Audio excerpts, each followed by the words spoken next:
hamil sama melahirkan tuh gak ada apa-apanya.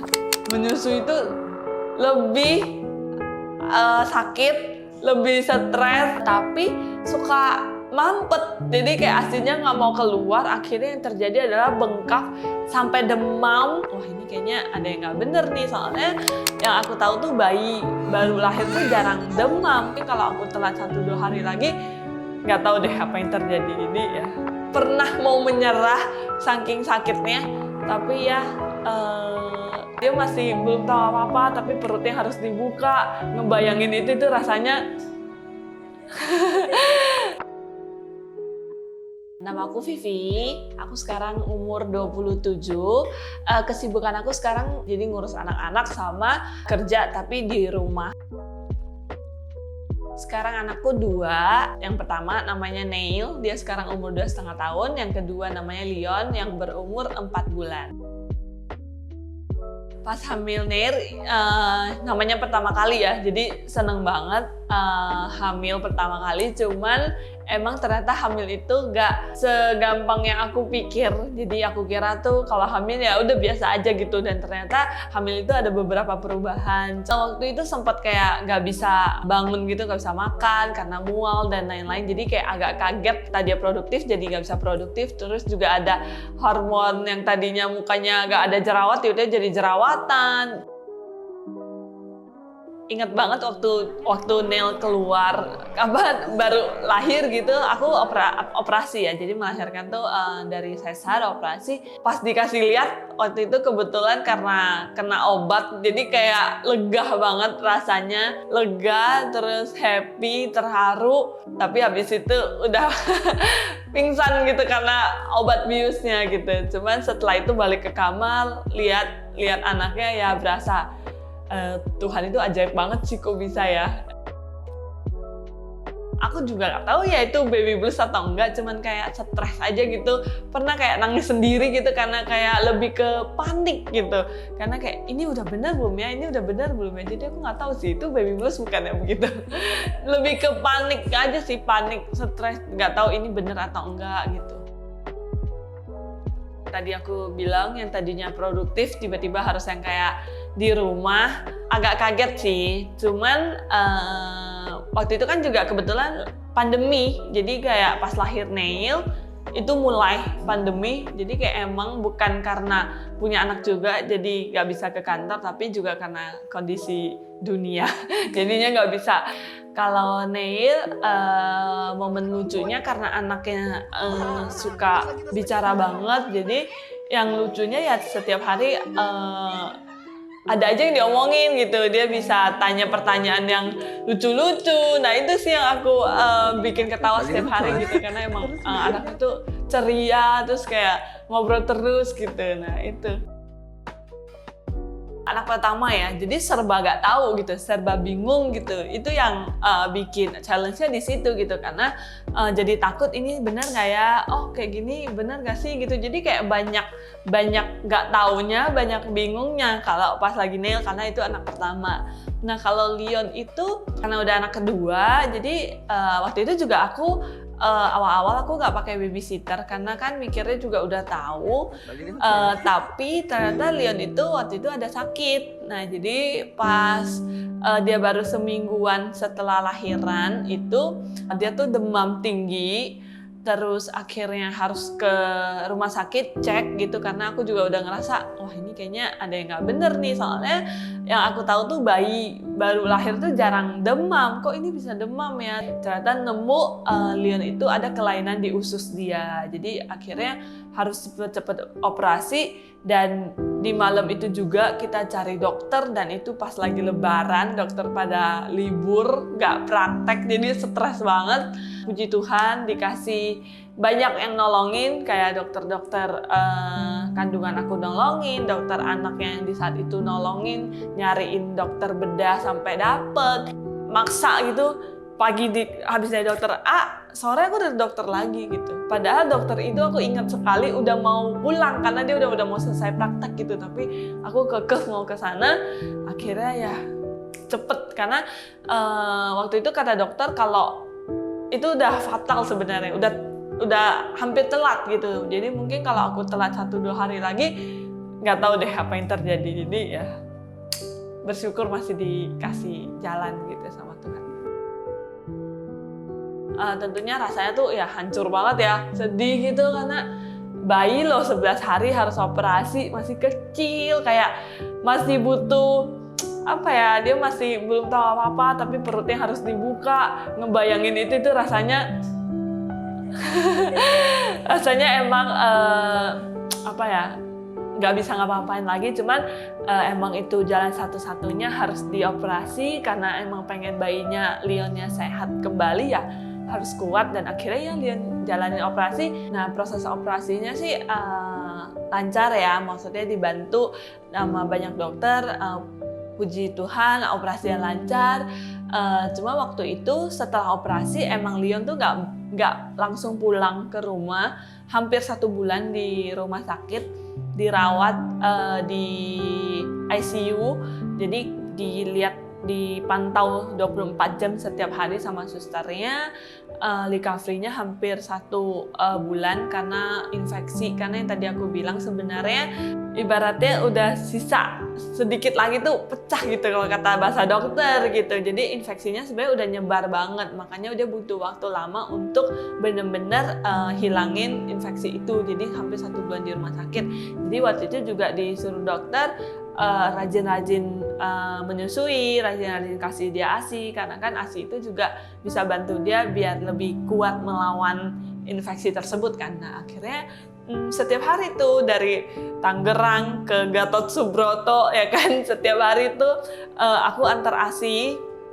Karena waktu itu nggak boleh temenin, jadi kita nggak bisa kayak nemenin Leon yang di dalam ruangan nginep di rumah sakit bareng dia. Jadi akhirnya aku pulang pergi pagi sore untuk anterin ASI biar dia bisa minum ASI fresh dan bisa cepat sehat. Dan sekarang Leon udah 4 bulan dan nggak pernah sakit, anaknya sehat, ceria, gembul, bertumbuh dengan baik. Pas Neil kan aku tuh sebelum lahir tuh udah cari tahu semua, biasa kan Google dulu gitu, cara-cara menyusui, gimana caranya biar punya ASI dan lain-lain. Tapi emang aku tuh dari awal emang komitmen pengen kasih anak-anak aku ASI karena ya banyak manfaatnya ya. Selain banyak manfaatnya, dan menurut aku juga ASI itu, air susu ibu itu udah disediain dari Tuhan, itu salah satu anugerah dari Tuhan, udah dititipin ke badan aku dan tugas aku untuk salurin ke anak-anak. Jadi aku tuh berusaha untuk harus gitu sampai ke anak-anakku. Nah, jadi emang komitmen mau ASI. Jadi dulu tuh pas pertama kali menyusui ke Neil itu tuh challenge banget sih, bener-bener mungkin bisa dibilang hamil sama melahirkan tuh gak ada apa-apanya. Menyusui itu lebih sakit, lebih stres, lebih perjuangan dibandingkan melahirkan. Karena waktu itu kayak gak tahu apa-apa kan, kirain oh langsung kasih tuh ada, langsung pompa tuh ada. Oh ternyata tuh gak segampang itu. Nah, aku tuh emang tipe yang ada ASI, kebetulan emang ada ASI-nya. Tapi suka mampet, jadi kayak ASI-nya nggak mau keluar. Akhirnya yang terjadi adalah bengkak sampai demam, sampai aku inget banget pulang dari rumah sakit setelah melahirkan Neil, aku balik lagi ke rumah sakit berkali-kali, gak cuma 1 kali, nangis-nangis sama dokter karena sakit banget, nggak tahu caranya mengeluarkan, nggak bisa keluar ASI-nya dengan lancar. Akhirnya sampai demam, akhirnya sampai pernah mau menyerah saking sakitnya. Tapi ya thanks God gak aku lakuin itu. Aku nemu jalannya waktu itu, keep pumping. Jadi bener-bener belajar, jadi kayak learning by doing aja gitu. Jadi kayak tiba-tiba nemu caranya, sama ya dibantu dari pijit laktasi, dibantu dari pengalaman, tanya teman-teman yang udah berpengalaman. Ya itu benar-benar perjuangan banget selama 2 bulan pertama itu. bener-bener stres, nangis kayak gak jelas gitu karena demam terus, demam sakit. Karena kalau sudah sakit tuh udah sakit badan, kepala juga sakit, jadi kayak hampir satu badan sakit gitu loh kalau udah sakit bagian payudara itu. Jadi akhirnya emang challenge banget, tapi 2 bulan berlalu akhirnya lancar sih. Sampai aku menyusui Neil tuh sampai 1 tahun. Nah setelah itu Leon, nah kalau Leon itu nggak ada tuh challenge-nya bengkak dan lain-lain karena mungkin waktu itu sakit ya, jadi kayak udah nggak mikir ke arah sana gitu. Lebih ke harus punya ASI yang berkualitas nih, yang bagus nih buat Leon. Jadi puji Tuhan pas lagi Leon lancar, tapi aku selalu mau punya ASI yang berkualitas untuk Leon karena kan dia tadi sakit ya, jadi kayak aku pengen kasih yang terbaik gitu untuk Leon. Perjalanan menyusui aku yang tadi Neil ya aku udah cerita, agak challenge, agak stres gitu, dibantu pijat laktasi dan lain-lain. Kalau pas Leon kebetulan perjalanan ASI aku tuh gak sampai harus pijat laktasi, lancar. Cuma waktu itu karena dia lagi sakit, jadinya aku tuh takut mempengaruhi kualitas ASI. Jadi takutnya ASInya jadi kurang bagus karena kan maminya stres, terus makannya agak sembarangan. Jadi waktu itu langsung buru-buru mikir, harus makan yang bagus-bagus nih biar Leon bisa lebih cepat sehat.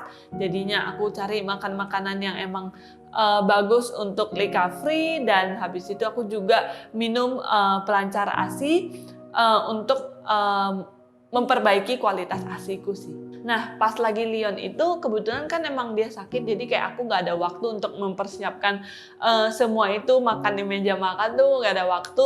Jadi berusaha untuk nyari gimana caranya biar ASI itu tetap bagus, tetap kualitasnya bagus gitu.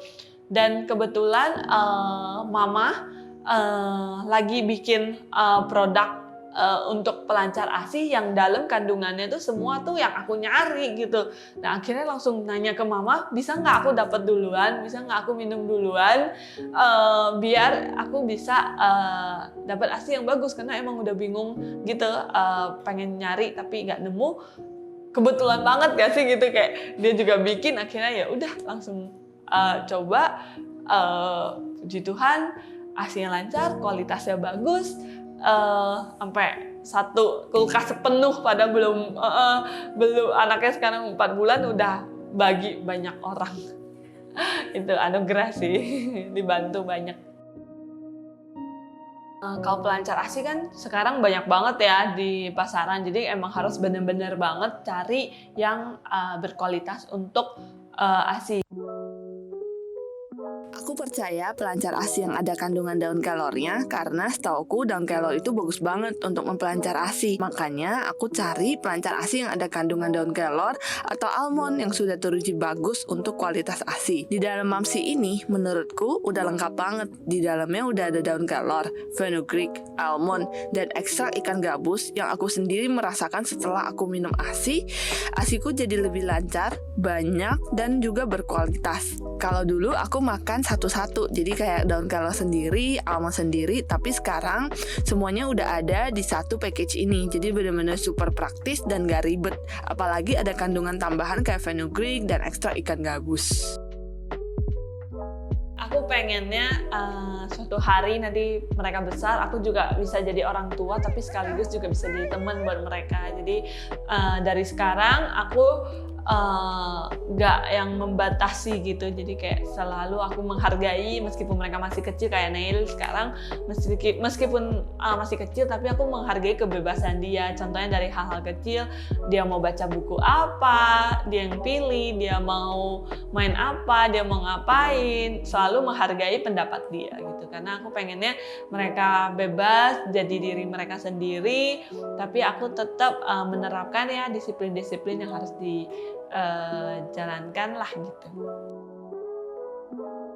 Sukanya tuh banyak ya, tentunya lihat mereka bertumbuh setiap bulan, dari yang tadinya tiduran doang bisa duduk, bisa senyum, bisa jalan. Nah itu kayak setiap hari seneng aja gitu, bahagia lihat mereka bertumbuh. Menurut aku tuh kayak keajaiban gitu, kayak lucu gitu, kayak oh bisa ya dua anak itu anak aku gitu, titipan dari Tuhan gitu. Itu rasa bersyukur itu setiap hari itu ada. Kalau dukanya sih kayak apa ya, paling kalau anak-anak sakit ya, kayak waktu Leon sakit itu aja sih, itu yang bikin wah kayak buyar semua gitu. Selebihnya itu semua ada solusi sih. Pesan-pesan aku ya buat semua mami-mami yang di luar sana, pertama tentunya jangan menyerah, karena aku tahu itu gak gampang. Jadi pertama jangan menyerah, kedua kamu gak sendirian, semua mami-mami itu menghadapi hal yang sama dan semuanya itu bisa lewat. Jadi kayak tenang aja, gak sendirian, kita bareng-bareng. Kalau aku bisa, kamu juga pasti bisa gitu.